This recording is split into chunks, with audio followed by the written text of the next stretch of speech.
নমস্কার বন্ধুরা, মলি নিটিং সেন্টারে আপনাদের সকলকে স্বাগত জানাই। আপনাদের আগের একটা ভিডিওতে একটা বাচ্চার সোয়েটার, 6 মাস থেকে 1.5 বছরের বাচ্চার একটা সোয়েটার আমি দেখিয়েছিলাম এবং সেটা বলেছিলাম যে এর সাথে প্যান্ট, টুপি সেট। তো প্যান্টটা আমি আজকের ভিডিওতে আপনাদের দেখাচ্ছি কিভাবে আমি জিনিসটা বুনেছি। আপনারা দেখুন, মেশিনের ওপর রাখা রয়েছে প্যান্টটা। এই প্যান্ট দুটো পার্টে বোনা হয়। প্যান্ট বোনার নিয়ম হচ্ছে সোয়েটারের যা ঝুল হয় তার থেকে 3 বা 4 ইঞ্চি বেশি বুনতে হয়। এবার এই প্যান্টটা আপনারা দেখুন, এটা আমার দুটো পার্টে, এইরকম পার্ট নয় কিন্তু, পার্টটা হবে ঠিক এইরকমভাবে পার্টটা হয়েছে। এই পার্টে আমি বোনার জন্য প্রথমে বলি 50-0-50 ঘর নিয়েছি, নিয়ে একটা 30 লাইন বুনে পাতলা একটা রিপ আমি তৈরি করেছি। এই রিপটা তৈরি করার কারণ হচ্ছে চুড়িদারের প্যান্ট তৈরি করার সময় যে জিনিসটা ওপরে দড়ি ভরানোর জন্য করা হয়, ঠিক সেই জিনিসটাও প্যান্টে করা হয়েছে, কারণ এটা ইলাস্টিক বা দড়ি ভরানোর জন্য। তো এইটা ইলাস্টিকটা প্যান্টের রিপটা তৈরি করে নেওয়ার পর এটা ফোল্ড করে ঘরটা আমি তুলে নিয়েছিলাম। এটা আপনাদের আগের একটা ভিডিওতে আমি দেখিয়েছিলাম কিভাবে এইগুলো তৈরি, এই ঘরগুলো মেশিনে ভরিয়ে রিপটাকে কমপ্লিট রিপ একটা তৈরি করতে হয়।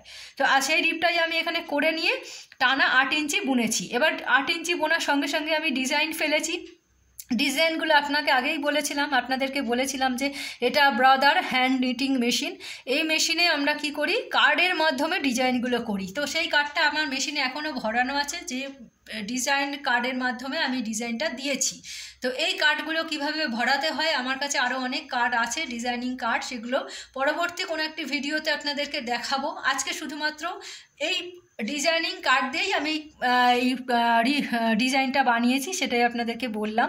তো এবার টানা 8 ইঞ্চি বুনে নেওয়ার পর আমি দু সাইডে, যেটা 50-0-50 ঘরের দু সাইডে 5টা করে ঘর বন্ধ করে দিয়েছি। 5টা করে ঘর যদি বন্ধ করা হয় তাহলে একটা খাঁজ মতো পড়ে। সেই খাঁজটা কারণ হচ্ছে এই যে প্যান্টটার নিচের দিকে যে একটা প্যান্টের একটা শেপ পড়ে, এই শেপটা খুব সুন্দর আসে 5 করে ঘর বন্ধ করে দেওয়ার পরে।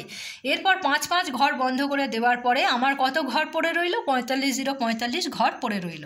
45-0-45 ঘরকে আমি 10 লাইন অন্তর 10 লাইন 1-2-3-4 এরকম ক্যারেজটা এপারে একবার এইভাবে 10 লাইন বোনার পরে একটা করে ঘর দু সাইডে আমি বন্ধ করব।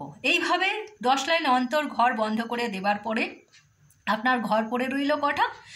40-0-40। 40-0-40 ঘর বন্ধ পড়ে থাকার পর আর কিন্তু কোনো ঘর আমি বন্ধ করব না। এবার সেটাকে টানা ঝুল পর্যন্ত, যতটা আমার ঝুল দরকার ততটা আমি বুনে নেব। এরপরে আমার যখন ঝুলটা কমপ্লিট হয়ে যাবে আমি মেশিন থেকে নামিয়ে নেব। আর একটা পার্ট বুনবো ঠিক একইভাবে। এইভাবে দুটো পার্ট তৈরি হয়ে যাওয়ার পরে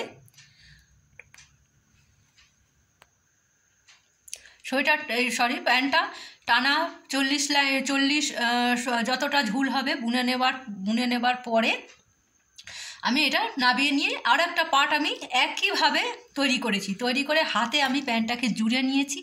জুড়ে নিয়ে নিচের যেটা সোয়েটারের হাতের একটা রিপ দেখিয়েছিলাম, ঠিক প্যান্টের নিচের দিকেও রিপটা সেম হবে। এটা আপনার 40-0-40 যে ঘরটা নিচে পড়ে থাকছে সেই প্যান্টের নিচের দিকে, সেই রিপটাকে একটা সিঙ্গেল একটা ডাবল এইভাবে প্রত্যেকটা ঘর পরিয়ে 25-0-25-এ আনতে হবে। মেশিনের দিকে একটুখানি এই ক্যারেজটার দিকে দেখুন, এইটা হচ্ছে টেনশন। এই যে গোল একটা ঘড়ির মতো জিনিস দেখা যাচ্ছে, নাম্বারিং করা আছে, এটাকে টেনশন বলে। এই টেনশনের যে নাম্বারিংগুলো করা আছে, এইটার এই নাম্বারিংগুলো যত আপনি এদিকে নাম্বারিংগুলো কমাবেন তত টেনশন চেপে যাবে। এই টেনশন চেপে যাওয়ায় সোয়েটার এগুলো বোনা যায় না। সাধারণত রিপ বোনার সময় আমাদের এই টেনশনগুলো চাপার টেনশন দরকার লাগে। আর যখন সোয়েটার বুনবেন সেটা 5, 4.5, 6 যেমন উলের কোয়ালিটি সেরকমভাবে আমাদেরকে বুনে নিতে হবে। তো রিপ করার সময় 4, উলের কোয়ালিটি অনুযায়ী 4-এ দিতে পারেন, 3-এ দিতে পারেন, 3.5-এ দিতে পারেন। দিয়ে এই সোয়েটারের হাতের রিপ অথবা প্যান্টের নিচের পায়ের গোড়ালির রিপগুলো টেনশান চেপে আপনার ওই 25-0-25 ঘর তুলে নিয়ে টেনশান চেপে জিনিসটাকে তৈরি করে নিতে হবে।